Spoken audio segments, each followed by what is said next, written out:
धार्मिक आणि पुण्यनगरी बरोबर नाशिकची वैद्यनगरी म्हणून देखील ओळख आहे. विजयादशमीला 1924 रोजी स्थापन झालेल्या आयुर्वेद सेवा संघाचे हे शतक महोत्सवी वर्ष आहे.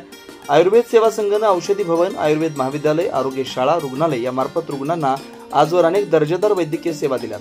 आयुर्वेद चिकित्सा ही भारताची अनेक शतकांपासून चालत आलेली एक चिकित्सक प्रणाली आहे. या आयुर्वेद परंपरेतील आत्रेय संप्रदायाचे प्रणेते महर्षी चरक ऋषी यांच्या कार्याची ओळख पुढील युवा पिढीला व्हावी आणि त्यापासून सर्व विद्यार्थ्यांना प्रेरणा मिळावी म्हणून खास ऋषी पंचमीच्या शुभ मुहूर्तावर नाशिक शहरातील गणेशवाडीमधील आयुर्वेद सेवा संघाच्या आयुर्वेद महाविद्यालय, आरोग्य शाळा, रुग्णालयाच्या प्रांगणात महर्षी चरक यांच्या शिल्पाचं अनावरण नाशिक मनपाचे माजी महापौर आणि शिवसेनेचे उपनेते ऊर्जा युवा प्रतिष्ठानचे संस्थापक अध्यक्ष अजय बोरस्ते यांच्या शुभ हस्ते गुरुवारी करण्यात आलं. सदर चरकाचार्याचं शिल्प हे ऊर्जा युवा प्रतिष्ठान आणि श्री प्रसन्न तांबट यांच्या संयुक्त विद्यमानं देणगी स्वरूपात देण्यात आलंय. या प्रसंगी महर्षी चरक ऋषी यांच्या अतिशय सुबक आणि सात्विक अशा शिल्पाची निर्मिती करणारे जागतिक दर्जाचे मूर्तिकार श्रीयुत प्रसन्न तांबट आणि अजय बोरस्ते यांच्या हस्ते दीप प्रज्वलन करण्यात आला. आयुर्वेद सेवा संघ नाशिक यांच्या वतीनं त्यांना शाल, श्रीफळ, गुलाब पुष्प आणि सन्मान चिन्ह देऊन सत्कार करण्यात आला. नाशिक शहराच्या गोदावरी तीरी असलेल्या पंचवटीत वसलेले आयुर्वेद सेवा संघ आयुर्वेद महाविद्यालय ख्यातनाम असून संलग्नित आरोग्य शाळा, रुग्णालय हे धर्मदाय रुग्णालय रुग्णांना सेवा देण्याचे काम अनेक वर्ष करत असल्याचं उपस्थित मान्यवरांनी सांगितलंय. यांच्या शिल्पाचं आज अनावरण होत आहे. हे अनावरण होत असताना पहिली आठवण येते ते आमचे मित्र अंबादास कुलकर्णी यांची. सर्व पॅथी झाल्यानंतर लोक आयुर्वेदाकडेच येतात हे मी माझ्या घरापासून पाहतो.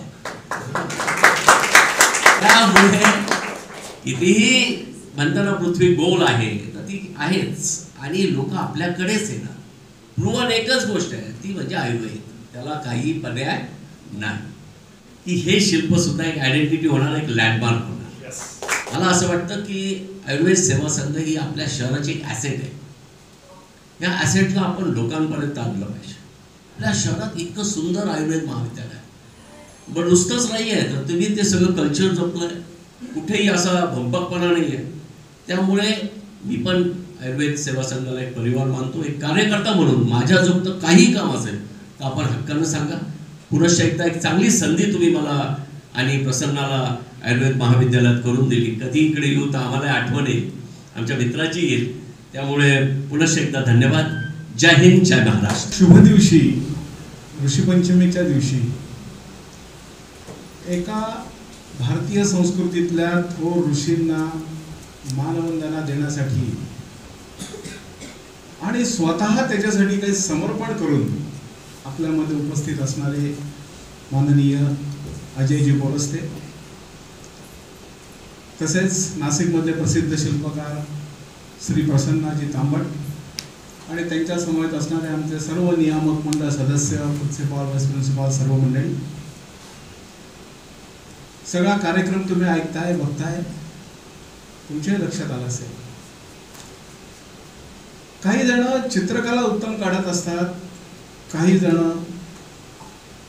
अन्य वेगवेगळ्या कला क्षेत्रात पुढे असतात, काही जण मूर्तिकलाही करत असतात.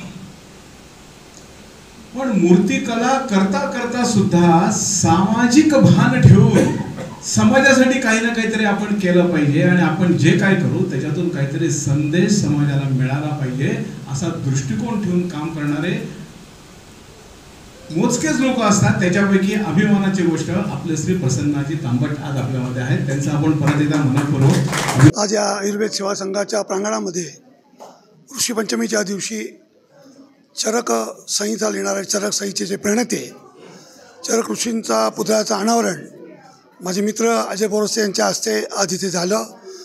या मूर्ती घडवण्यासाठी मला जे मोलाचं सहकार्य मिळालं ते डॉक्टर यार्दी, डॉक्टर अभय कुलकर्णी आणि आयुर्वेद सेवा संघाचे सर्व सन्मानित सदस्यांनी जे पुतळा उभारण्यासाठी मला जे योगदान दिलं, जे मदत केली त्याबद्दल या आयुर्वेद सेवा संघाचे मी मनस्वी आभारी आहे.